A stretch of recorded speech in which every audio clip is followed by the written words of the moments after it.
alhamdulillah rabbil alamin ko adi fof en jetta Allah no feewi ko Allah tawki en tawtorede o saha mo wuuri e julɓe fof eɗen mbiya aɓe jarlo aɓe jaafo e eɗen ñaagade Allah kadi yo Allah ken tawtore o saha mo wuuri e dow inde COD eɗen duwono ceerno meɗen eɗen duwono julɓe Sénégal fof no yimɓe fof nendata kono hunde wotere mais sikki kala ko haltino e banggue ñalawma julde o e iidi o almami o haali ɗum kon ɓurno yoddude haalde hen wadde ɗum noon enen en mbatta hen en pawtata hen konngol meɗen taw enen ken almuɓe enen ko koto organisation tan gonɗen adi fof vraiment ko wadde félicité woni dendagal comité d' organisation COD e ha tenti kadi comité gestion ɓe ganduɗa hoorema ɓen ko COD ittiɓe waɗiɓe jamaka pour yooɓe kenal yimɓe e jamaka ha joni fof ko COD tan COD ne ene yaaji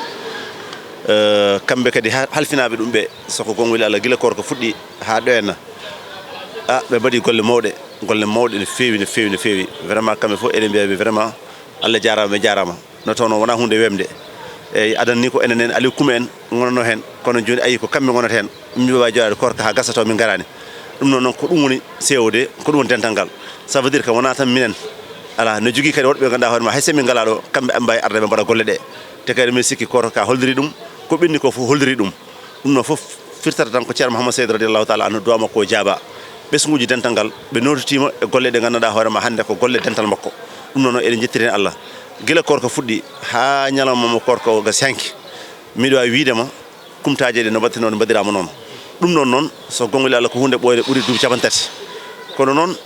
mataw e dow ɗum noon message mo mbawmi wadde hen tan ko yidde wiide yimɓeɓe duuɓi capantati hunde ene waɗe sa foof ene anda gongo ko neɗɗo goto waɗanno yeehi ha ɓooyi woɗɓe gaari hen kono hunde nde ene yajiri ni foti yimɓe foof gara hen eyyi ɗum noon vraiment ko on message jimmi neldude dendagal ɓesguji dental ngal yooɓe gandu ko watte ɗo ko dental ngal waɗante ko julɓe ɓe mbaɗante sibu ko humtoɗo ɗo henna ko won ɓe ganduɗa hoorema ko yimɓe dental ngal won heɓe ganduɗa wona yimɓe dental ngal won heɓe ganduɗa ko yimɓe foof tan Sénégal fof no wuuro humtoɗo ɗo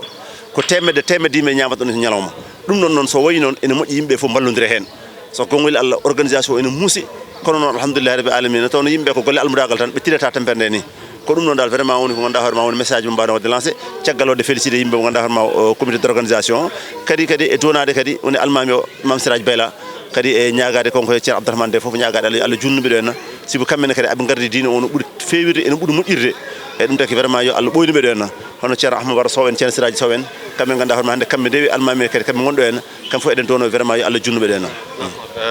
o saaha joni caggal korka paɗen koye Dakar aussi en namdi ko heewi surtout onon COD moom en fof eɗen gandi hono yaari o saaha joni COD to banggue oɗon ngal ɗon diɗɗal est ce que wonko fuɗɗi wadde yaade banggue démarche eyyi Dakar kam sa namdima Aliou Coumé ɗo ko Aliou Coumé fotno ɓurde wawde jabade e oɗo question par ce que mbiɗa widema hande COD ko konko woni ɓerde COD ko konko woni golle COD foof mbiɗa widema ko konko watta ɗum coordonné amin jeedo dow to tan kono ko golleteɗe COD ko mimi gollani ɓe COD eyyi ɗum noon kadi ko Allah tan kaldirmi ɗum ɗum taki dental ngal fof yo donomo ko neɗɗo dariɗo no feewi mo ganduɗa omo dari omo golla tawno kadi ko discrétion o waɗirta ɗum o namdaki hen hay hunde o namdaki hay a jarama ɗum fof e wawde noon kadi ko cadre international cadre mawɗo mo ganduɗa hoorema hande omo jogui golle laamu omo waɗa hunde foof mais hatta konko foof o yaade wadde golle makko to banggue administration ko noon o waɗirta golle makko almudagal a yiyata hay hunde hen ene ngakki ɗum taki vraiment félicitation Aliou Coumé haade omo jooɗi ɗo konko ne kadi yen duunomo yo Allah junnu gurdam makko vraiment ɓeyde cellal ngal ha sukaɓe makko foof gara nonta ɗeɗo golle eyyi organisation COD no wayanno hitande fof ni ko noon tan COD ko organisation mo ganduɗa hoorema kamɓe ɓe patta ha hunde yonta ɓe gimmo kamɓe hitande nde foof ɓe goni koye gollade hen eyyi ɗum noon on organisation nami keblatono hitande fof ko noon min keblato kadi oɗo Dakar so Allahu lamɗo jaaɓi ko ɓesguji dental ngal goto fof itta mbuɗu mum waɗa hen somin jeehi holko woni golle amen ko yaade tawtoyde to pamiraji on comité d' organisation gonɗo toon o e gargol ceerno Ahmadou Bayel kamɓe poti wallodire hen komin ballodiri e mabɓe eyyi ko heddi ko ganduɗa hoorema ɗum ko mission amen e nder Dakar he woni hande won hoɓɓe ɓe ganduɗa hoorema ene gara ko hoɓɓe ɓe ganduɗa hoorema ko hoɓɓe aroɓe tedduɓe aroɓe e Dakar so gari amin gueto waddeɓe e won ɓe mbiyata confort par ce que Dakar kam won confort wa heɓete sibo ko ladde kono kam vraiment min gueto kam tellindeɓe ɓe mbawa wonde to moƴƴi to feewi to aussi kadi aɓe ñama aɓe jara aɓe mbawa rewde Allah ɗo tawno dewla Allah kadi ñamde e yarde ko hen jeeya alhamdulillah ban Dakar ko ladde kono noon kala garɗo aɗa hasito aɗa wotto aɗa hirto ɗum noon ko Allah e barke duwaw ceerno men ceerno Mouhamadou sallallahu taala ɗum noon amin kebla ɗum holko mbattirɗa leñol ngol surtout guila e cadre uji hay sukaɓe dental ngal kam foof holko kalantaɓe wonde COD condition ngaji banggue neɗɗo so ari holno jiirte hen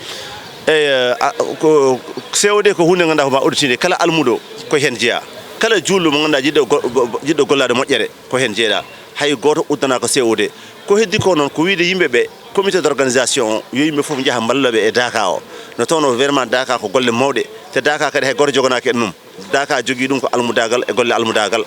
ko ɗum noon fuɗɗori ko ha hande ko hen gonɗen enen ñaagui vraiment dendagal julɓe yo gimmo mbawa darade ballite ceerno Ahmadou Bayel mo ganduɗa ko on président comité d' organisation vraiment e golle Daka ɗe yimɓe tawtama hen ballima hen sur tous les moyens noon kala deɗo kala no wawi o waldira vraiment pour organisation ɓuurode fayida ɗum dañi assalamu aleykum wa rahmatullahi taala wa barakatuh.